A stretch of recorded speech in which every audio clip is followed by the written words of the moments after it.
The world is not divided by good and evil. That is a lie designed to keep you compliant. The real division is far simpler and far more brutal. Those who control themselves and those who are controlled by impulses, emotions, distractions, and other people's expectations. You don't need anyone to tell you where you stand. You feel it every day. You speak, but your words only matter when they are emotional. You are noticed only when you react, only when you explain, only when you lose composure. Silence makes you invisible. Restraint goes unrewarded. Calm is mistaken for weakness, and that confusion eats at you. Here is the truth most people never confront. Discipline is not about self-help. It is not about productivity. It is not about becoming better. Discipline is power made visible. It unsettles people because it removes their leverage over you. It makes you unreadable, unrushed, unaffected. A disciplined person does not chase approval, does not argue for recognition, does not explain their choices to those who have no authority. That absence of reaction is threatening. When you do not bend, others feel exposed. When you do not explain, they feel uncertain. When you do not leak weakness, they lose their advantage. This is why discipline is feared, not because it is harsh, but because it is unavailable.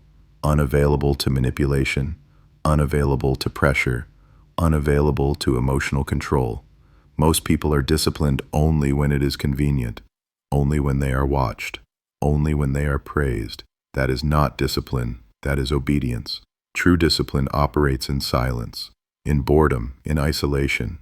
If you have ever felt this tension, the sense that restraint makes others uncomfortable, that your calm unsettles louder, weaker minds, that your silence shifts the room without a word, stay with me, because once you understand what discipline really is, you will stop trying to be impressive and start becoming untouchable. You were told discipline would be rewarded. Show up early, work harder than everyone else, stay polite, stay patient, and eventually someone would notice. They didn't. Instead, you watched less disciplined people gain authority. Louder people command rooms. More chaotic people set the pace, while you stayed controlled, measured, invisible. That contradiction isn't accidental, it's structural. Effort alone does not threaten power. Talent alone does not intimidate anyone.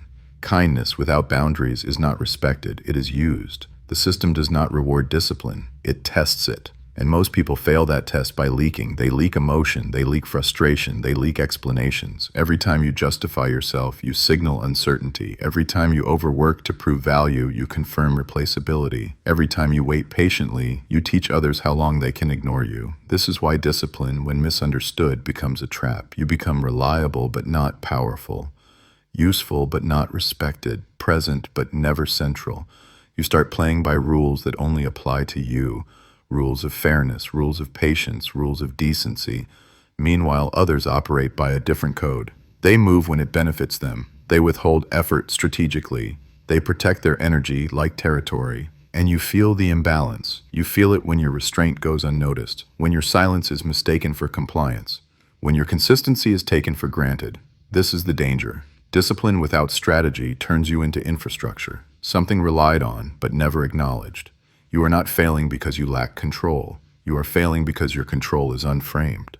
Power does not respond to obedience. It responds to threat. And discipline, when wielded correctly, is not submission. It is the quiet creation of pressure. Until you understand this, you will keep doing more and receiving less. Not because you are weak, but because you are disciplined in the wrong way. Machiavelli was not concerned with how humans should behave, he was concerned with how they do. That is why his ideas survived while moral philosophies collapsed under reality. He understood something most people resist because it's uncomfortable. Human nature is not guided by virtue, it is guided by self-interest. Fear decides loyalty. Ego decides allegiance. Status decides respect. Morality enters only when it is convenient. This is not cynicism, it is observation. The disciplined individual disrupts this order, not because he is aggressive, but because he is unavailable. He cannot be rushed into decisions. He cannot be bribed with comfort. He cannot be destabilized with emotion, and that is threatening. Most systems, social, professional, political, depend on urgency and weakness. They function because people want approval, relief, pleasure, or certainty. The moment someone steps outside those incentives, the system loses its grip. That is why discipline, when taken seriously, is unsettling. A disciplined person does not negotiate with impulse, does not bargain with fear, does not require external permission to remain composed. Machiavelli saw that power does not fear morality, it fears independence. Ignorance keeps people reactive. They chase reassurance. They explain themselves endlessly. They mistake emotional expression for honesty.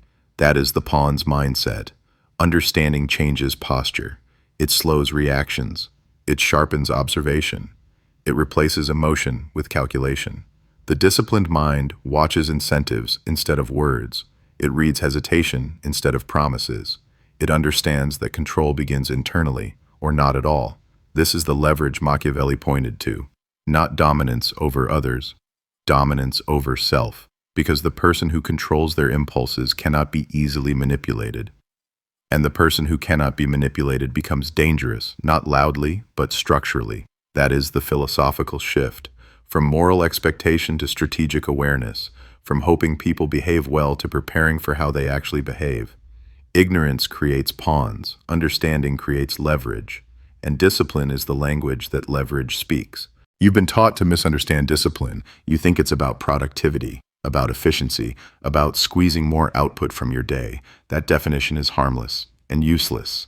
Discipline has never been about doing more. It's about being harder to manipulate. Real discipline is the management of predictability. Every reaction you give away becomes a handle. Every emotional leak becomes an access point. Every impulse you indulge teaches others how to move you. Power watches for this, not consciously, instinctively. People test boundaries the way predators test fences. They apply pressure. They wait for movement. When you react quickly, they learn your speed. When you explain yourself, they learn your insecurity. When you rush to prove value, they learn your dependence. That is why sincerity fails. Sincerity is readable. Effort is visible. Emotion is loud. Strategy is none of these things. Strategy is quiet, delayed, selective. The disciplined person does not rush to respond, does not chase clarity, does not need to be understood immediately. And this creates confusion. Confusion creates hesitation. Hesitation shifts control. You were taught to believe that being open earns trust. In reality, it earns access. Access to your reactions, your energy, your time. And access is power. Here's the question that should make you uncomfortable. What if the reason you are not respected is not a lack of talent, but a surplus of availability? What if your discipline has been aimed at performance instead of positioning? The game is not about appearing disciplined. It is about becoming unmovable. When you stop reacting on cue, the dynamic changes. When you stop explaining yourself, pressure shifts outward. When your discipline becomes internal instead of visible, authority forms around you naturally, not because you demanded it, but because nothing about you can be rushed, pulled, or provoked. That is the reframing. Discipline is not self-improvement, it is self-containment, and self-containment is the first signal of real power. Emotion is information, and information is power. The moment your emotions become visible, your position becomes measurable. Others learn what provokes you, what destabilizes you, what pulls you out of alignment. From that moment on, you are no longer commanding the room. You are responding to it. Uncontrolled emotion does not signal passion. It signals access. Access to your reactions, access to your timing, access to your decisions. Silence, by contrast, signals command. Not because silence is mysterious, but because it denies feedback. When you do not immediately respond, justify, or react, you remove the data others rely on to assess you. They are forced to guess, and guessing creates caution. The common mistake is emotional transparency. Explaining yourself, defending your intent, clarifying how you feel. This feels honest, it feels human, it feels fair. But psychologically, it places you beneath the observer. The strategic alternative is containment. You allow emotion to exist internally, but you do not release it on demand. You let others speak first. You let them fill the space. You let them reveal priorities, anxieties, and assumptions while you remain still. In chess, the strongest player does not react to every move. He watches patterns. Contained emotion creates asymmetry. Asymmetry creates leverage. When others cannot read you, they slow down. When they slow down, control shifts. This is not suppression, it is discipline. And discipline practiced consistently teaches others a silent lesson. You do not move unless you choose to. That lesson is never forgotten. Power does not respond to intensity. It responds to reliability. Random effort looks impressive for a moment, but it dissolves just as quickly. Bursts of motivation create noise, not gravity. They signal volatility, and volatility invites disrespect. Consistency, when applied without emotion, creates something far more unsettling: expectation. When people know you will act regardless of mood, recognition, or reward, they adjust around you. They stop testing, they stop negotiating, they stop assuming you can be delayed or distracted. This is where fear enters, not panic, but caution. The common mistake is emotional productivity, working hard when inspired, disappearing when drained, announcing effort instead of delivering outcomes. That pattern trains others to wait you out. The strategic alternative is ruthless consistency. You act when bored, you execute when unseen, you move forward without ceremony. No explanation, no celebration, no fluctuation. In warfare, unpredictability is useful, but only in attack. In discipline, unpredictability is weakness. Consistency turns you into a fixed object in the environment, something others must plan around, something that does not require supervision or pressure. This is why quiet consistency feels threatening. It suggests autonomy. It suggests internal command. It suggests you are not driven by emotion or approval. Over time, people stop asking if you will act. They ask how they should respond. That shift is power, not because you demanded authority, but because your behavior made resistance inefficient. Ruthless consistency is not about doing more. It is about becoming inescapable. And once that happens, respect follows, not as admiration, but as adaptation. Immediate pleasure is not harmless. It is disqualifying. The mind that cannot wait cannot command, because urgency always leaks weakness. When you reach for comfort too quickly, relief, praise, distraction, reward, you reveal dependency. You show that pressure moves you, that boredom controls you, that discomfort dictates your decisions. Power watches this closely, not with judgment, with calculation. The common mistake is emotional consumption, rewarding yourself too early, escaping discomfort the moment it appears, needing reassurance before results exist. This creates a predictable loop. Pressure, craving, relief. And predictability is leverage for others. The strategic alternative is delay. You deny yourself release, not out of cruelty but out of control. You let tension accumulate. You operate while uncomfortable. You complete objectives without the promise of immediate satisfaction. This does something subtle but irreversible. Your nervous system recalibrates. Discomfort stops feeling urgent. Desire loses authority. And when desire loses authority, so do those who rely on manipulating it. In hierarchy, those who can delay reward always rise above those who cannot, because they are not bargaining with their impulses. They are not trading long-term position for short-term relief. Delayed reward creates dominance because it proves something without words. You are not governed by appetite. In war, armies that cannot endure hunger retreat early. In chess, players who chase quick wins expose their position. The same rule governs life. When you withhold gratification, you gain time. When you gain time, you gain clarity. When you gain clarity, others lose their advantage. Discipline is not about denial. It is about choosing when satisfaction is allowed to exist, and the one who decides that decides far more than they appear to. People do not follow words, they follow signals, and the strongest signal you can emit is control, calm, sustained, unquestionable. Self-control is not impressive because it is moral. It is impressive because it implies power over impulse. When others see you regulate yourself, your reactions, your habits, your pace, they instinctively adjust. Some mirror it, trying to rise to your standard. Others submit, recognizing a hierarchy they cannot compete with. The mistake most people make is broadcasting struggle. They narrate effort. They announce discipline. They showcase hardship as proof of commitment. This does not inspire respect. It invites evaluation. Struggle, when displayed, reframes discipline as difficulty. And difficulty signals limitation. It tells observers where your edge is, where pressure will break you. The strategic alternative is silence. You do not advertise restraint. You do not dramatize effort. You do not explain the cost. You let outcomes speak, quietly, repeatedly. This creates an unsettling effect. Others see consistency without visible strain. They see composure without reassurance. They see progress without explanation. And the mind fills in the gap with one conclusion. This person is in control.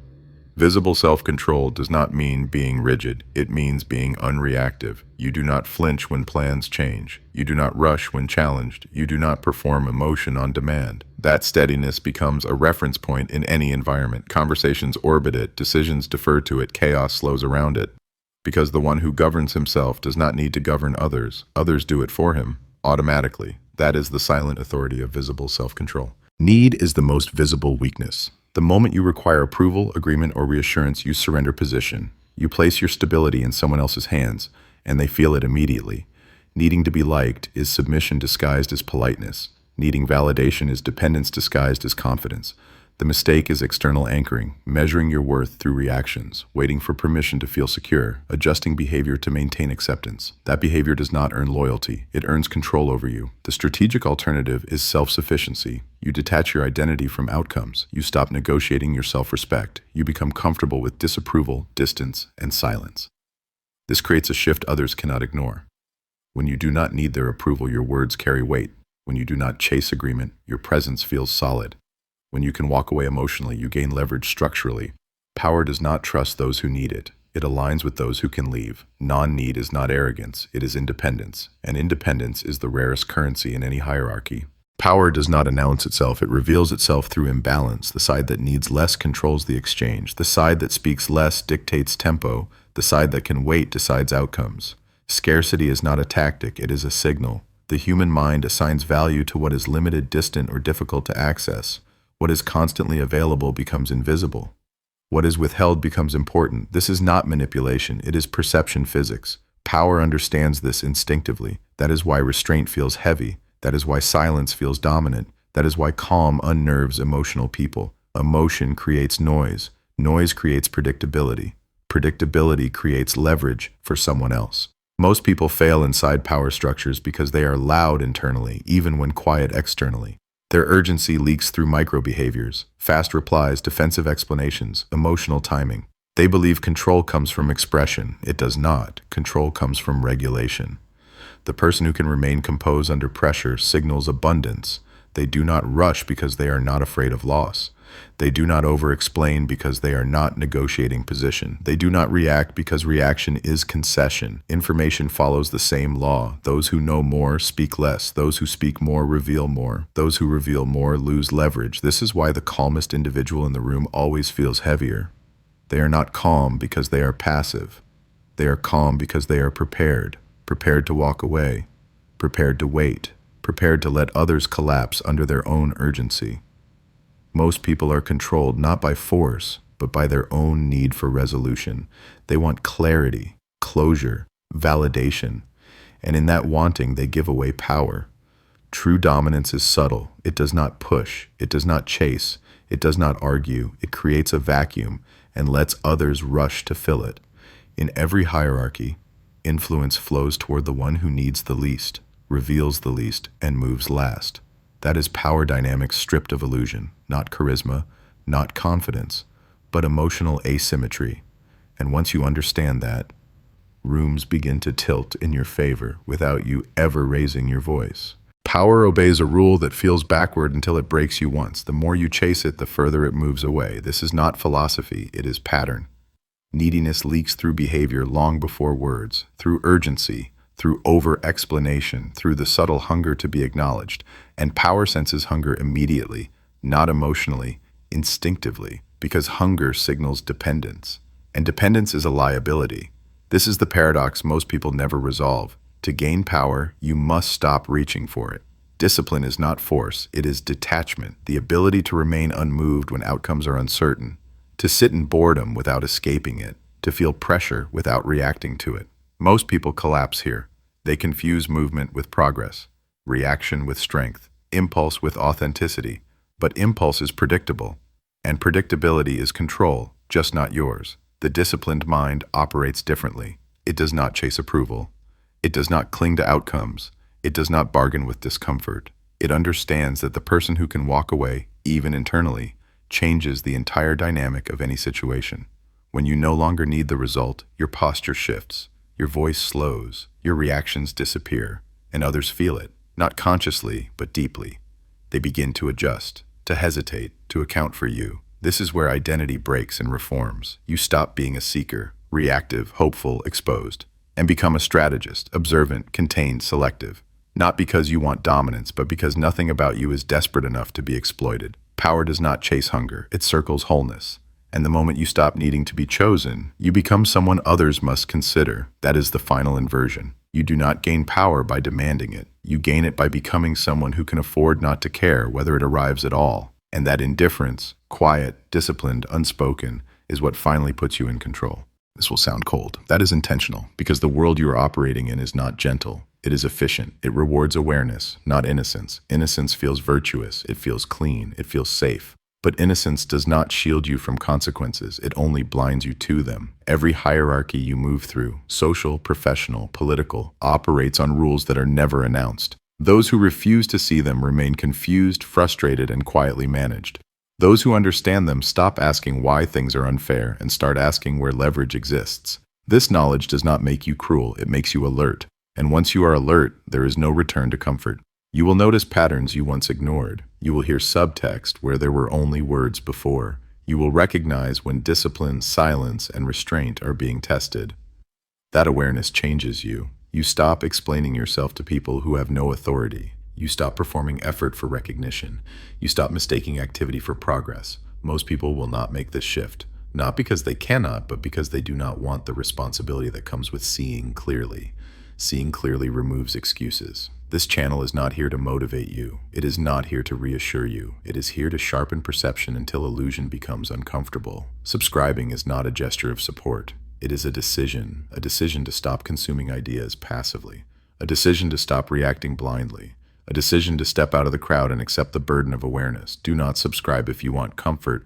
Do not subscribe if you want validation. Do not subscribe if you want to be told you are already enough. Subscribe only if you are prepared to think strategically, move deliberately, and accept that discipline and clarity will isolate you before they empower you. This is not a community. It is a filter. If you are still here, you already understand. Welcome to the inner circle.